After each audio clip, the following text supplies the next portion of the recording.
What's going on, guys, and welcome back to another video. Today I want to talk about sparring, okay? Whether it's good, whether it's bad, some different types of sparring, like where they kind of come from, whether it be like, Japan style hard sparring or Muay Thai, very light, playful sparring, right? So, you know, if you watch any sort of like Japanese kickboxer, especially like Takaru or something, like especially for the this last one championship fight, like 173, there was a video of Takaru hard sparring, different people, whatever, and both of them had bloody noses. They're beating each other up, you know what I'm saying, and you could tell they were going hard. And you go into the comments and it's like, oh great, this is like how much CTE are you developing through this hard spar, for this fight. And there is merit to that. There's merit that hard sparring is inherently very bad for you because it increases your risk of CTE, right?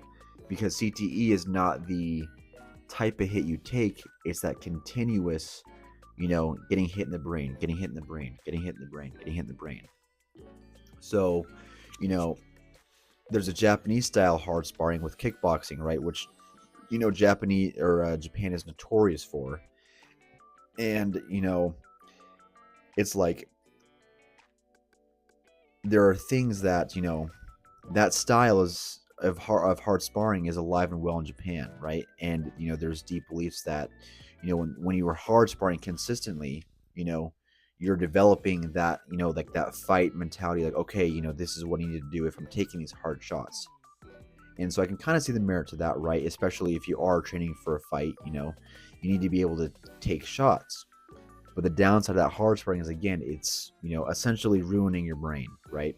So that Japanese style hard sparring, basically kind of ensures, that their fighters are in top shape to try to survive these, you know, crazy exchanges in a fight, but at the cost of the fighter's health and overall career anyway. Like I guarantee you, like it halves their career lifespan because of that hard spar.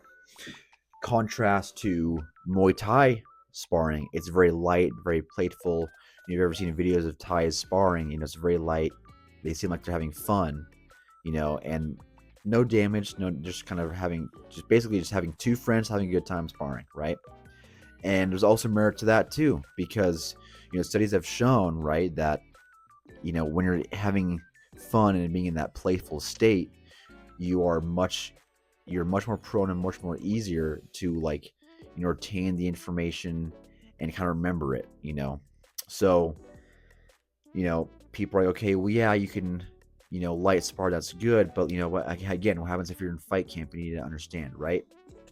You understand how you're gonna be in the fire, and again, that's true to a degree, but you don't need a hard spar all the time, and you should not be hard sparring all the time.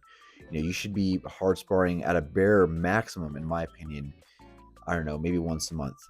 And if you can also compare it to like boxing, right? Boxing is also another notorious sport where hard sparring is a very continuous thing. I was reading an article the other day where they hard spar every Friday. Every Friday, the gym just beat the piss out of each other, right? And so when I hear that, I'm like, okay, knowing that CTE is a very alive and prominent in not even just combat sports and sports in general, even like football, soccer, rugby, whatever, right? So if you take a look at what boxers are doing, hard sparring on a weekly basis, thinking that it's okay because, oh, we're only doing it once a week, that's totally fine. But in all reality, the likelihood of those people getting CTE is so much higher than Thai fighters, that do light, playful, technical sparring where they focus on form and other things. Because that's what sparring should be for. It shouldn't be fighting like you're fighting for a world championship belt. Sparring should be, again, a light, playful way to focus on technique, timing, getting your range, and nothing more.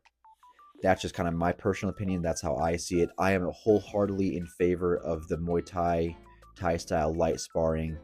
I understand that hard sparring does have its place in select few scenarios, But even then, you know, the experience that you can get from a hard sparring session is minimal, in my personal opinion.